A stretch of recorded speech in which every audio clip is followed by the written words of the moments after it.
know if you remember Ashley Guillard, otherwise known as Ashley is in the Book of Life.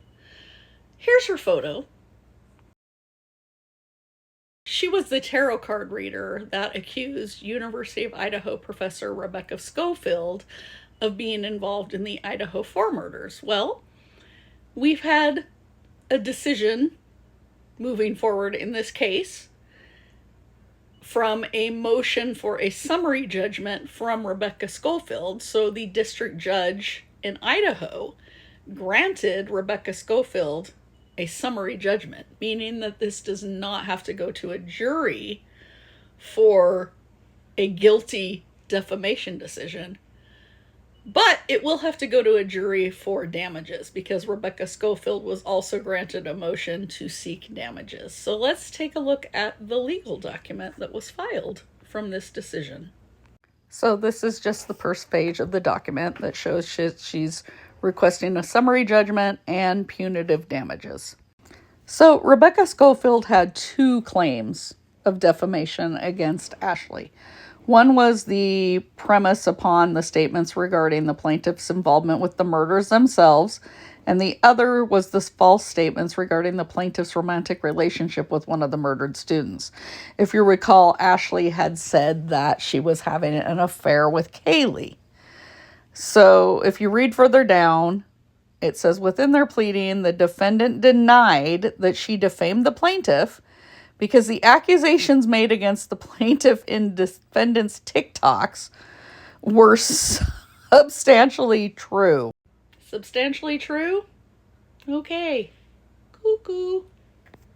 So it goes on to talk about how the defendant affirmatively asserted counterclaims against the plaintiff and her legal counsel. But on August 8th, a memorandum decision and order, the court granted the plaintiff's motion to dismiss the counterclaims. So Ashley's countersuit against Rebecca got dropped. So these parts of the document, I'll let you pause and read on your own, because they basically talk about the case law for both the summary judgment and the punitive damages.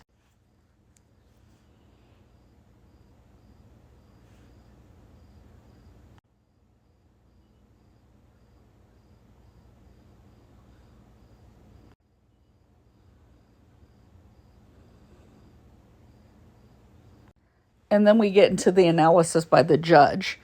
And the judge points out that the plaintiff argues that she is entitled to a summary judgment on the issue of liability because the evidence establishes that both sets of statements are defamatory as a matter of law. And this goes on to discuss some more of the analysis, so you can pause and read.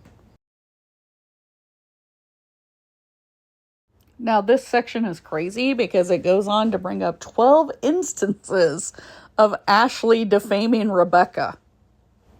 And if you read that last highlighted section, it says, by repeatedly accusing the plaintiff of an affair with a student and then ordering the murder of the students to cover up the affair, the defendant communicated information to others that was defamatory. Indeed, these statements are defamatory per se, meaning they are actionable without proof of special damages. So there were 12 instances there where Ashley continued to make false statements about Rebecca Scofield even after the cease and desist was received. That's just crazy. Now, Ashley is still trying to say that this is true. It says, critically in response, the defendant does not dispute that she communicated statements about the plaintiff to others, or that these statements, if false, are defamatory. Rather, she argues, as she always has, that her statements about the plaintiff's involvement with Kaylee Goncalves and the murders themselves are true. Guillard has consistently persisted that the statements made regarding Scofield's role in the murders of the 4 University of Idaho students are substantially true. Guillard adamantly states that the statements she made about the plaintiff are substantially true. In other words, it is legally true that Scofield hired an unexperienced hitman to commit the murders of the 4 University of Idaho students, and it is legally true that she had an affair with Kate. I'm sorry. I just can't do this.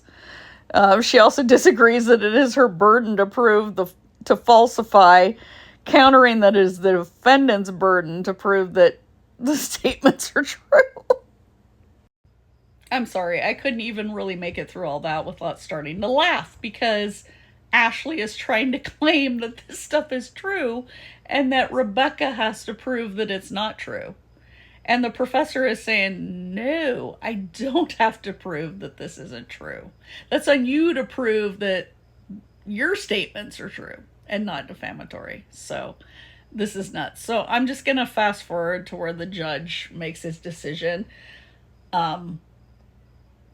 If you want the rest of the document, let me know and I can post it so you can pause and read. But it's so ludicrous that I don't even think you need to read through all the stupid defense that Ashley's trying to claim. So it says the plaintiff has established a reasonable likelihood of proving by clear and convincing evidence that the defendant's conduct in accusing the plaintiff of an affair with a student, therefore ordering the student's and 3 other students' murders, was oppressive, fraudulent, malicious, and or outrageous. As discussed above, those statements are defamatory as a matter of law and therefore represent a foundational set of bad acts. Further, those statements were based only on the defendant's spiritual intuition about the murders. There was never any objective basis to believe that the plaintiff did the things that the defendant publicly and repeatedly claimed she did. And while the defendant eventually took her theory about the plaintiff's involvement in the murders to law enforcement, she did so only after ignoring the plaintiff's cease and desist letters and going public with the claims on social media. Critically, the defendant's social media postings continued even after she learned from the Moscow Police Department that the plaintiff was not a suspect in the murders and after Mr. Koberger had been arrested and charged with the crime. These circumstances combined to demonstrate that the defendant's social media postings were primarily self-serving, motivated by online viral attention, and made with an extremely harmful state of mind given the nature of the statements about the plaintiff. The plaintiff's motion for leave to amend complaint to add punitive damages is granted. And so the order also talks about how they granted the partial summary judgment and, of course, the punitive damages. So in summary, Ashley Guillard is guilty of defamation of Rebecca Scofield.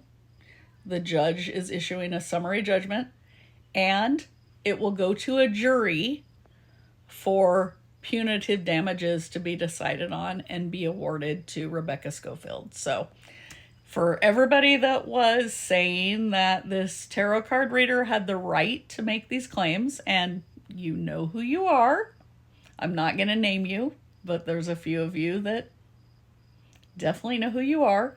It's not a First Amendment right. You cannot defame somebody. So Ashley popped off at the mouth and she fucked around and found out, folks. And now she's guilty of defamation, and Rebecca Scofield will no doubt be getting awarded punitive damages once that jury meets to decide.